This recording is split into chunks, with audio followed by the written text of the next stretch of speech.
I'm on the Eskdale Trail. It's quite early in the morning, well, it's about 10 o'clock. It's about a 1.5 mile hike because I can't be bothered to do any more after going Scaffold Pike yesterday, and because it's so hot. And I have to say, we absolutely love the Lake District. We like Snowdonia and we like Wales and the Welsh people, but here in the Lake District, it's completely different to what I've ever been used to in terms of scenery. Dartmoor, Plymouth, South Devon, very, very hilly on the coast, and it's very hilly. But here, it takes it to another level. So me and Lucy are just talking about, putting the map up and just knocking off all the hills over the next couple of years while we're still able to. So, and we've done the biggest already. So the rest should be a doddle, right? Ha.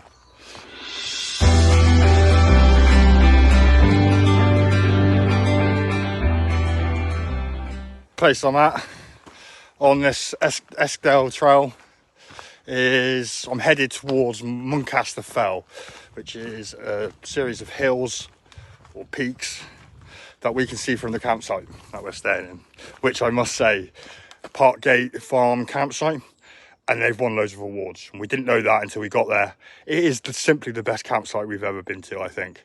It's idyllic. It's like a fairy tale. It really is great. So I thought I'd give them a shout out. So yeah, Muncaster Fell, and it's about 250 metres up, 240 metres up. So it's just a short hike. It's not too bad compared to yesterday.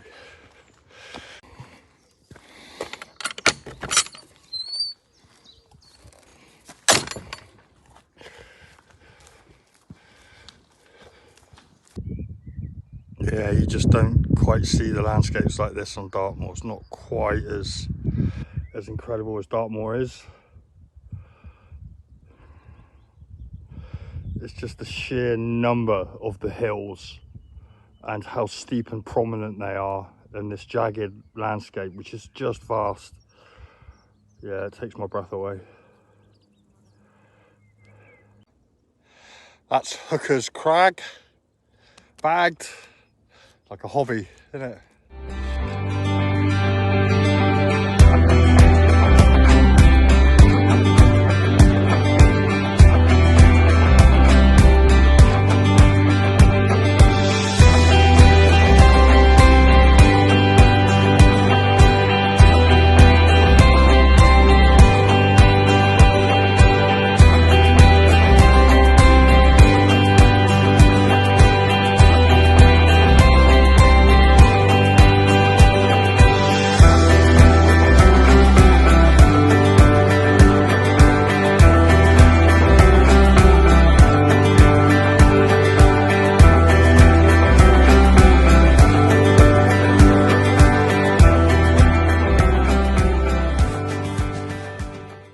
Quick hike, but something I do want to talk about is camper vans. This is the first road trip that I've done using a camper van. I've never even slept in a camper van until recently with this new van that me and Lucy have got. It's great, isn't it? Bit expensive, fuel, and we've been using mostly campsites, which is about to change. We're going to start wild camping in the van where we can to save a bit of money. We've got another week to go on our trip. But it's great, and the van's doing great. We've just had a new tyre fitted. It's got a few wobbly bits. It's 20 years old. I've had to gaffer tape a few things that are squeaking or have fallen off.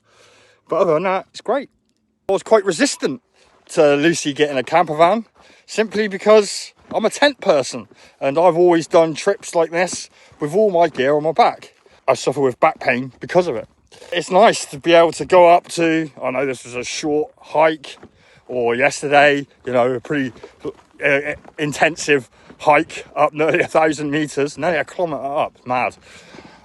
And we didn't have to carry anything other than a bit of water and a few other bits and bobs that might have been important just in case. First aid, things like that. So I'm quite enjoying the freedom of not wearing a rucksack as I climb hills or go hiking anywhere. And maybe that's the way forward in the future.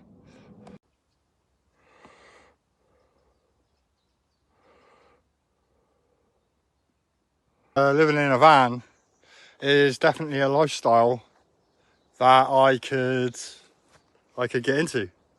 Absolutely. Me and Lucy are quite used to living in close proximity to each other. We spent a month in a tent once, literally. We never left each other's side. We spend most of our time together, you know, apart from when we have the occasional row, which is rare. So we could both live in that van. It's a lifestyle I'd like to do, you know, really go off-grid. Not pretend off-grid, you know. We're sort of, you know, we live semi-off-grid. And we both would like to be completely out of the system, completely. So there has to be a way forward on that.